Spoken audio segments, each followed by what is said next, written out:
आखिर क्या हुआ कि महाभारत युद्ध समाप्त होने के 16 साल बाद गन्ने की आत्मा मिलने आई पांडवों से आज हम आपको महाभारत से जुड़ी एक अद्भुत घटना के बारे में बता रहे हैं। जब महाभारत युद्ध में मारे गए समस्त शूरवीर जैसे कि भीष्म, द्रोणाचार्य, दुर्योधन, अभिमन्यु, ड्रौ रहा, बुद्ध, ज्ञान, शिखंडी आदि एक रात के लिए पुनर्जीवित हुए थे। यह घटना महाभारत युद्ध खत्म होने के 16 साल बाद घटित हुई थी।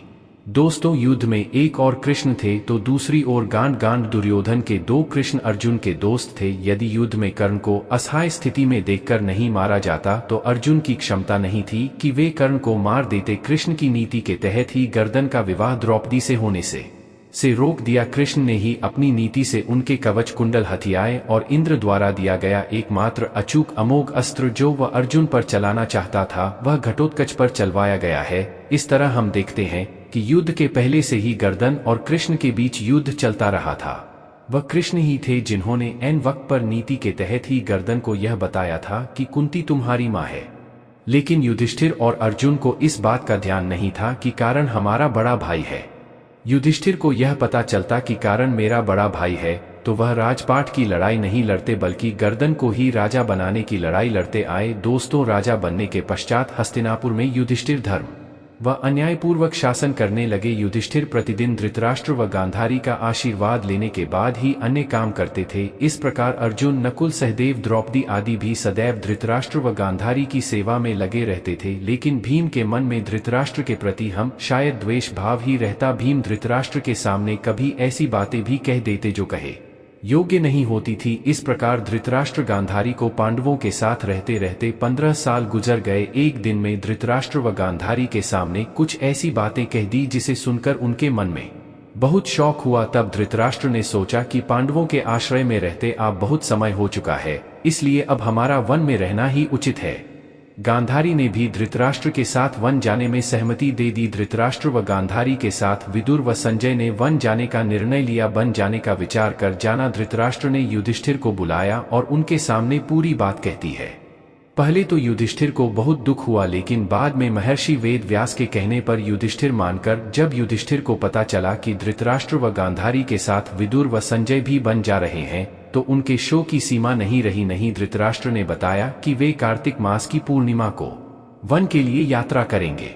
वन जाने से पहले धृतराष्ट्र ने अपने पुत्रों व अन्य परिजनों के श्राद्ध के लिए युधिष्ठिर से धन मांगा। दोस्तों, भीम में रिश्ता वर्ष धृतराष्ट्र को धन देने के इनकार कर दिया। तब युधिष्ठिर ने उन्हें फटकार लगाई और धृतराष्ट्र को बहुत सा धन देकर श्राद्ध कर्म संपूर्ण करवाया। समय पर धृतराष्ट्र, गांधारी, विदुर व संजय ने वन यात्रा प्रारंभ किया। इन सभी को वन जाते देख पांडवों की माता कुंती ने भी वन में निवास करने का निश्चय किया है।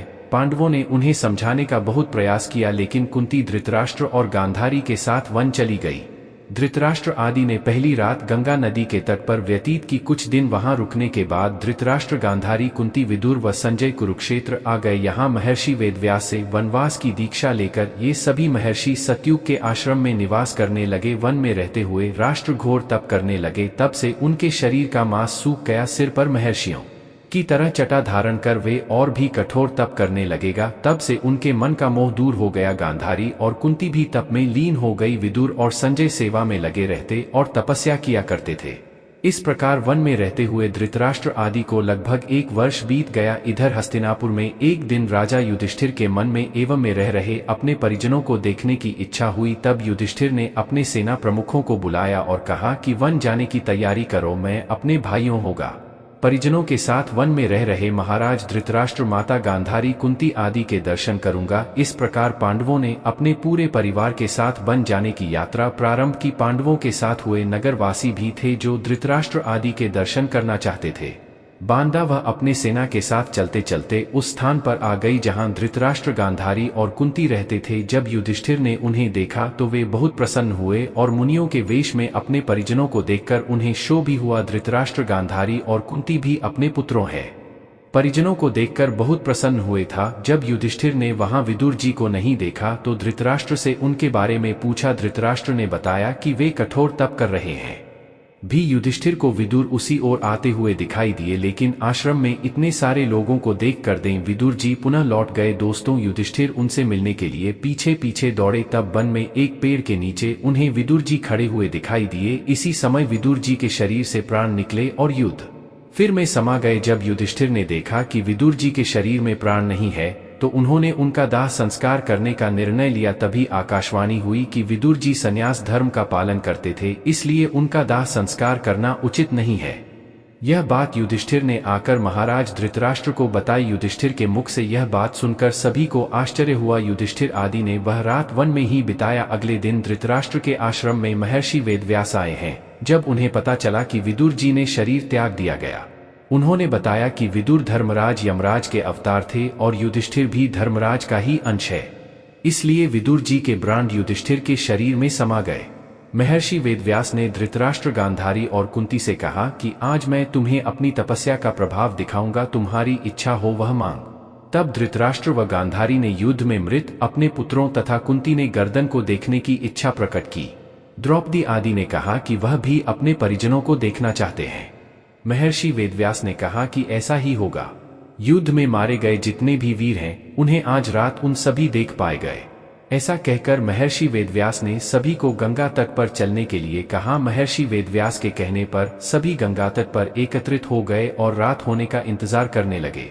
रात होने पर महर्षि वेदव्यास ने गंगा नदी में प्रवेश किया और पांडव और कौरव पक्ष के सभी मृत योद्धाओं का आवाहन किया। थोड़ी ही देर में भीष्म, द्रोणाचार्य, कर्ण, दुर्योधन, दुशासन, अभिमन्यु, धृतराष्ट्र के सभी पुत्र, घटोत्कच, द्रौपदी के पांचों पुत्र, राजा द्रुपद, धृष्टद्युम्न, शकुनी, शिखंडी आदि वीर जल से बाहर निकल आए। उन सभी के मन में किसी भी प्रकार का अधिकार व क्रोध नहीं था। महर्षि वेदव्यास ने धृतराष्ट्र व गांधारी को दिव्य नेत्र प्रदान किए। अपने मृत परिजनों को देख सभी के मन में हर्ष छा गया। सारी रात अपने मृत परिजनों के साथ बिताकर सभी के मन में संतोष हुआ। अपने मृत पुत्र, भाइयों, पत्नियों व अन्य संबंधियों से मिलकर सभी का संताप दूर हो गया। महर्षि वेदव्यास ने वहां उपस्थित विधवा स्त्रियों से कहा कि जो भी अपने पति के साथ जाना चाहती हैं, वे सभी गंगा नदी में डुबकी लगाएं। महर्षि वेदव्यास के कहने पर अपने पति से प्रेम करने वाली स्त्रियां गंगा में डुबकी लगाने लगी और शरीर छोड़कर पति लोक में चले गए। इस प्रकार वह अद्भुत रात समाप्त हुई। इस प्रकार अपने मृत परिजनों से मिलकर धृतराष्ट्र, गांधारी, कुंती व पांडव बहुत प्रसन्न हुए। लगभग 1 महीना वन में रहने के बाद युधिष्ठिर आदि पूर्ण हस्तिनापुर लौट आए। इस घटना के करीब 2 वर्ष बाद एक दिन देवर्षि नारद युधिष्ठिर के पास आए। युधिष्ठिर ने उनका स्वागत किया। जब देवर्षि नारद ने उन्हें बताया कि वे गंगा नदी के आसपास के तीर्थों के दर्शन करते हुए आए हैं, तो युधिष्ठिर ने उनसे धृतराष्ट्र, गांधारी व माता कुंती के बारे में पूछा। तब देवर्षि नारद ने उन्हें बताया कि तुम्हारे मन से लौटने के धृतराष्ट्र आदि हरिद्वार चले गए। वहां भी उन्होंने घोर तपस्या की। एक दिन जब गंगा स्नान कर आश्रम आ रहे थे, तभी वन में भयंकर आग लग गया। दुर्बलता के कारण धृतराष्ट्र, गांधारी, कुंती भागने में असमर्थ थे, इसलिए उन्होंने उसी अग्नि में प्राण त्यागने का विचार किया और वहीं एकाग्रचित्त होकर बैठ गए। इस प्रकार धृतराष्ट्र, गांधारी, कुंती ने अपने प्राणों का त्याग कर दिया। संजय ने यह बात तपस्वियों को बताई और वे स्वयं हिमालय पर तपस्या करने चले गए। धृतराष्ट्र का कुंती की मृत्यु का समाचार जब महल में फैला है, तो हाहाकार मच गया। तब देवर्षि नारद ने उन्हें धैर्य बंधाया।